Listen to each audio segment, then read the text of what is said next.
It's happening. Pastor Tunde Bakare blasts Buhari, sends information to him again regarding the state of the nation. Please put Nigeria in the right direction. Things are not what they should be. This is not what you promised Nigerians. Things are terrible. Things are bad. Put the country, steer the country again in the right direction. Hello, my wonderful people. This is the new call by Pastor Tunde Bakare, who has already begun his campaign trail or talk already. Pastor Tunde Bakare is serious on it. His campaign trail has started already. Nigeria for Nigerians. That's the caption. Nigeria for Nigerians. It has started already. And by the time you say Jack Robinson, it will be all over the place. Nigeria for Nigerians.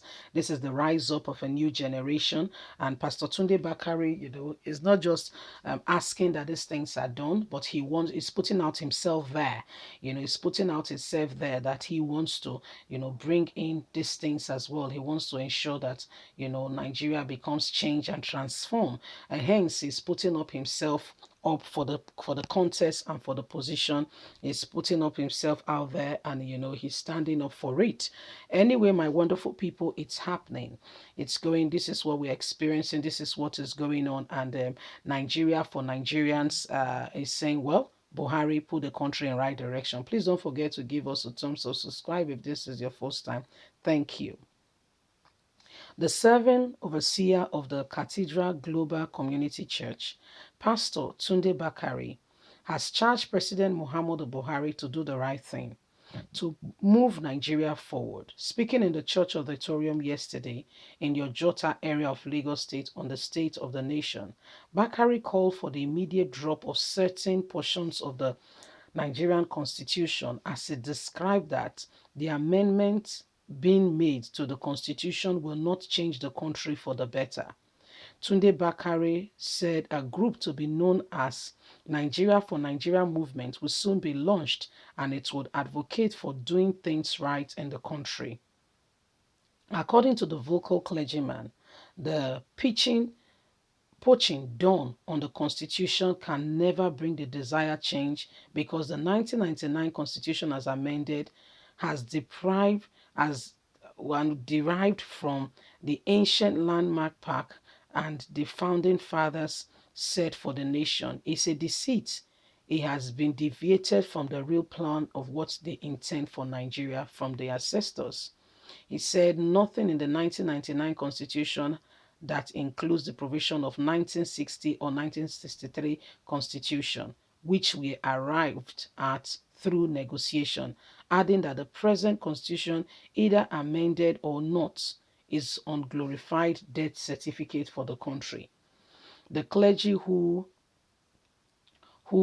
was President Muhammadu Buhari running mate in 2011 presidential election wondered why a leader will insist on Nigerians' unity and insist that it is not negotiable, saying that they seem to protect the unity that served their selfish interest rather than the interest of all. Pastor Tunde Bakare said the time has come for Nigerians to be informed and make comply demands from those in authority. He said there will be changes of guards in the course of this year, adding that what he meant by that is that there will be fresh hands and new people to change things in the country. Tunde Bakare explained that the fundamentals of Nigeria and Nigeria as a nation was built on force, and says the Nigeria for Nigeria movement will include the youth, those in diaspora, and people desire of better change in this country. The youth in diaspora and all who wants to see Nigeria change so that they can boldly come home, we are going to include. So this is what is happening. This is what is going on. Pastor Tunde Bakare has told Buhari and his cohort that you guys don't want to do anything about the current predicament, yes, because because of your selfish interest.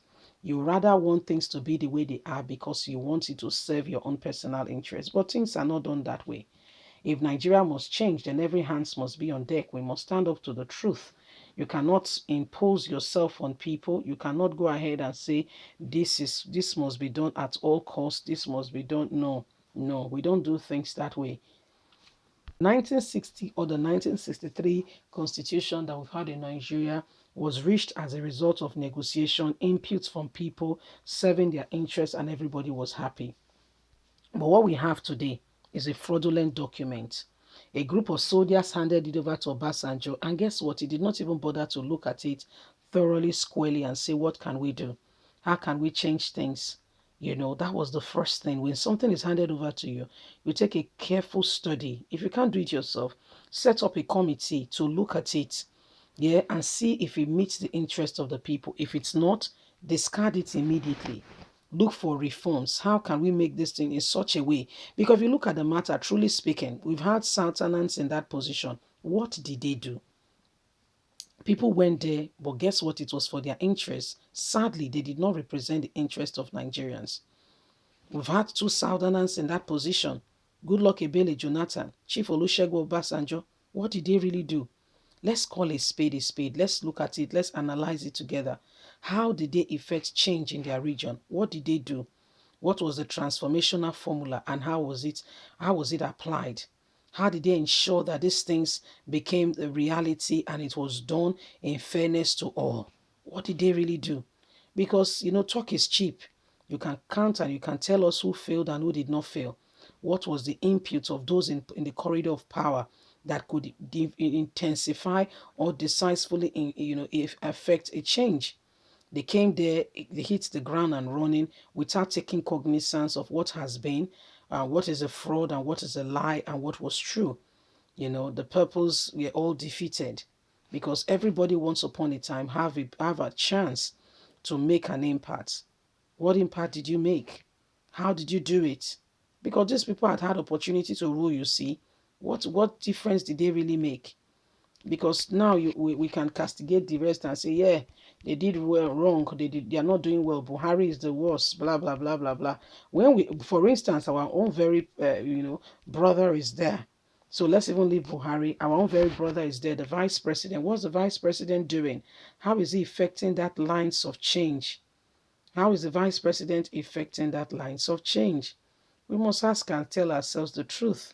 That's the way to move forward, because you're able to take no cognizance of the things that have been done, past, before, present, and make a decisive change. That's the way to move forward.